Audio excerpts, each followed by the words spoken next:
আসসালামু আলাইকুম সপ্তম শ্রেণীর সুপ্রিয় শিক্ষার্থীবৃন্দ, আশা করছি তোমরা সকলে ভালো আছো। গত পর্ব পর্যন্ত আমি তোমাদের সাথে তোমাদের গণিত বইয়ের 5.4 অনুশীলন পর্যন্ত আলোচনা করেছি। এর ধারাবাহিকতায় 5.4 এর আমি তোমাদের সাথে গসাগু নির্ণয় পর্যন্ত আলোচনা করেছি। এখন তোমাদের সাথে আলোচনা করব লসাগু নির্ণয়। এখানের মধ্যে এরপরে সৃজনশীল রয়েছে, সৃজনশীলগুলো আমরা আলোচনা করব। চলো দেখিনি। প্রথমে এখানে লসাগুতে কি রয়েছে, 6a³ b² c, আর এদিকে রয়েছে 9a⁴ bd²। এগুলো যদি আমরা করি, প্রথমের মধ্যে তোমাকে প্রথম রাশিটা ভেঙে লিখতে হবে। তাহলে এখানে যদি আলাদা করে লিখো এবং এটাও যদি আলাদা করে লিখো, রাশিগুলোর সাংখ্যিক সহগ 6 এবং 9 এবং এর লসাগু কত? এর লসাগু হলো 18। প্রদত্ত রাশিগুলোর অন্তর্ভুক্ত সর্বোচ্চ ঘাত বিশিষ্ট, যেমন এখানে এর মধ্যে কোনটাতে বেশি আছে এটাতে, তাহলে a⁴, বি এর মধ্যে কোনটাতে বেশি আছে এটাতে, সি এর মধ্যে বেশি আছে এটা, এবং ডি এর মধ্যে এটা বেশি আছে, তাহলে আমরা চাইলে এটা লিখতে পারি। এরপর তাহলে নির্ণয় লসাগু হলো কত? এখানের মধ্যে সংখ্যাটা যা এসেছে তার সাথে বাকি সর্বোচ্চ ঘাত বিশিষ্টগুলো তোমাকে লিখে দিতে হবে। একটা ভালো করে বুঝলে বাকিগুলো করে ফেলতে পারবে। প্রথম রাশিটা আমরা আবার লিখলাম, দ্বিতীয় রাশি, তৃতীয় রাশি, এর মধ্যে 5, 10, 15 এর লসাগু করলে কত হয়? 30 হয়। এরপরে এর সর্বোচ্চ গুলো কোনগুলো? x² এখানে সর্বোচ্চ, তাহলে x² এখানে লিখলো। y³ এখানে কত? সর্বোচ্চ, তাহলে y³ লিখলো। এরপর z⁴, তাহলে নির্ণয় লসাগু হলো এটা। 19 নম্বরের মধ্যে খেয়াল করো, প্রথম রাশি, দ্বিতীয় রাশি, তৃতীয় রাশি এভাবে করে ভেঙে লিখলো।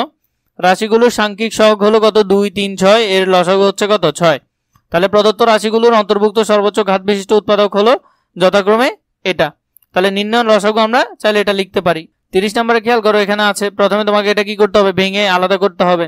তাহলে a² - b² মানে কি? a + b * a - b। দ্বিতীয় রাশি তো সেম, এখানের মধ্যে স্কোয়ার আছে মানে কি? এটা কয়টা আছে? 2টা আছে। 2টা রাখার পর তাহলে নির্ণয় লসাগু হলো কত?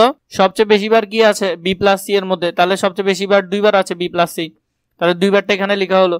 b - c দোনো জায়গার মধ্যে সবচেয়ে বেশি আছে এটা একটাই, তাহলে এটা লিখলাম। এখানে 2টা মানে কি? এটার উপর স্কোয়ার।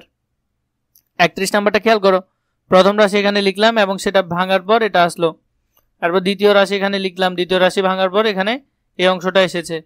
তাদের মধ্যে বড় কোনটা? তাহলে এখানে দেখো x + 2, এখানে x + 2, তাহলে এখানে হলো যে কি x + 2 এটা বড়। এরপর হলো যে x + 1 সেটাও লিখতে হবে, তাহলে নির্ণয় লসাগু হলো এটা। 32 নম্বরের মধ্যে খেয়াল করো, প্রথম রাশি এবং দ্বিতীয় রাশিটা যদি করা হয় তাহলে এটা এবং এটা এসেছে উত্তর। এখানের মধ্যে বড় কোনটা? বড়টা এটা, এবং এই উত্তরটা এসেছে, যেটা বড় তোমাকে সেটা লিখতে হবে। এরপর 33 নম্বরে খেয়াল করো, এখানে রাশি 2টা, এটাকে ভাঙার পর আসছে কি? x - 5 x + 2। দ্বিতীয় রাশিকে ভাঙার পর আসছে x - 5 x - 5। তাহলে x - 5 বেশি কোথায় আছে? বেশি এখানে আছে, তাহলে এই দুইটা লিখতে হবে, লিখলাম। তারপর x + 2 বেশি কোথায় আছে? এখানে একটাই আছে, তাহলে x + 2 লিখলাম। এখানে এই দুইটা যখন, তাহলে এটার উপর স্কয়ার লেখা যায়, লিখলাম। আর এদিকে x + 2 আছে, তাহলে x + 2 কে সামনে, এটাকে পেছনে নিয়ে লসাগু তুমি চাইলে লিখে ফেলতে পারো।